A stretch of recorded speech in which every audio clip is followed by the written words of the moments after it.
Bonjour tout le monde, donc aujourd'hui je vous apprends le niveau final de la réduction d'expression algébrique. Ce qui me manque à vous montrer, c'est la division. Et je vais faire cela avec les trois numéros qui sont en rouge en ce moment. Donc premièrement, on pourrait penser à tort qu'on peut rassembler en ce moment le 4x et le 8x puisque c'est des termes qui sont semblables. Mais non, la raison c'est qu'en fait, c'est comme des fractions cachées. Là. En ce moment, le 4x, son dénominateur, c'est 5, puis le 8x, il est sur 2. Donc, puisqu'ils ne sont pas sous le même dénominateur, on ne pourra pas les rassembler. En effet, ce que ça veut dire, dans le fond, le sur 5 et le sur 2, ça veut dire qu'on veut que chacun des termes qui est au numérateur soit divisé par 5 ou ait un dénominateur de 5. Ça veut dire la même chose. Donc, on peut le voir un peu comme ce que je viens de montrer avec les surligneurs. Ça veut dire que ce qui est écrit ici, c'est la même chose que s'il était écrit ça.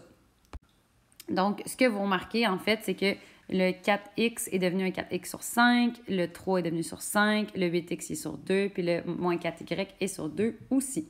Donc, maintenant, on pourrait rassembler les termes semblables ensemble, mais avant, on va les réduire, dans le fond, les deux fractions qui sont ici, puisqu'elles se réduisent.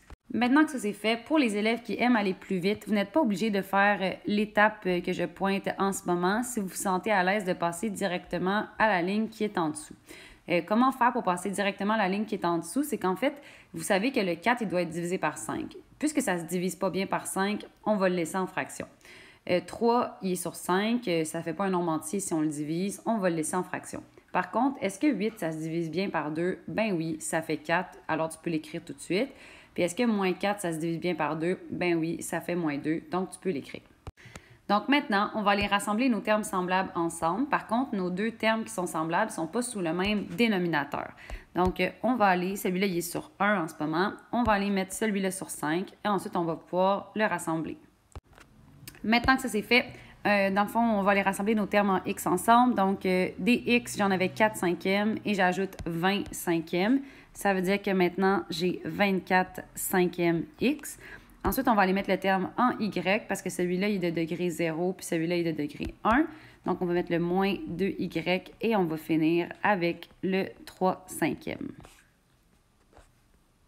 Deuxième exemple qui mélange vos apprentissages sur la multiplication, donc la distribution dans les parenthèses et aussi la division. Donc, dans ce numéro-là, ce qu'on va aller faire en premier, c'est se demander est-ce qu'il y a quelque chose qu'on peut faire dans nos parenthèses. Donc, ici, ben oui, on peut, dans le fond, rassembler les deux termes qui sont semblables. Ici, et la même chose au-dessus du 4. Donc, voilà. Donc, je vais aller les rassembler avant de commencer. Maintenant que ça c'est fait, avant d'aller distribuer ce que j'ai à distribuer dans mes parenthèses, je vais aller effectuer ma division qui est ici. Donc, ma fraction, elle se réduit, le moins 4 sur 4. Ça va se réduire à moins 1 sur 1, qui revient à moins 1. Donc, à la place d'écrire moins 1a, je vais tout simplement écrire moins a. Donc, maintenant, pour briser mes parenthèses, je dois distribuer. Donc, le moins 5, il veut aller multiplier ce qui est à l'intérieur de la parenthèse ici. Tandis que de l'autre côté, dans le fond, c'est comme si on avait un petit 1 devant la parenthèse. Donc, le fois 1 va aller affecter le terme qui est dans cette parenthèse-là. Donc, ici, ce qu'on fait, c'est qu'on va multiplier le coefficient, donc moins 4 par moins 5. Moins 5 fois moins 4, eh bien, ça fait 20 positif, donc on a 20b. Et ensuite, ici, on a 1 fois moins a. C'est comme s'il y avait un petit 1 ici devant le a. Donc, 1 fois moins 1, ce que ça fait, en fait, c'est moins 1a. Ce n'est pas notre réponse finale, puisqu'on doit, premièrement, enlever le 1 et deuxièmement, les placer en ordre alphabétique. Donc, on va placer le terme moins 1a en premier, mais je vais tout simplement écrire moins a. Et ensuite, je vais aller placer le terme 20b. J'ai mis un plus entre les deux parce que puisque le 20b était positif, ben, il reste positif. Dernier numéro, ici, ce que ça nous dit, en fait, c'est que tout le contenu de cette parenthèse-là doit être divisé par moins 6. C'est la même chose que s'il était écrit ça. Donc, comme vous voyez ici, chacun des termes qui étaient à l'intérieur de la parenthèse doit être divisé par moins 6. Avant de commencer à effectuer nos divisions pour chacun des termes, je vous encourage à aller rassembler les deux termes qui sont semblables ici. Donc, on a moins 32C et on en ajoute 2. Donc, maintenant, on va être rendu à moins 30. Maintenant que ça c'est fait, on va aller diviser chacun des termes par moins 6. Donc, je commence avec le 18A sur moins 6.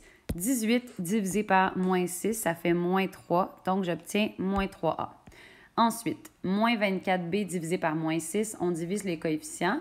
Moins 24 divisé par moins 6, bien, ça fait plus 4B. Et ici, DC, j'en avais moins 30. Maintenant, je le divise par moins 6. Moins 30 divisé par moins 6, bien, ça fait plus 5C. Et sont déjà placés dans le bon ordre. Donc, on est bien content. Et voilà, vous savez maintenant comment réduire n'importe quelle expression algébrique.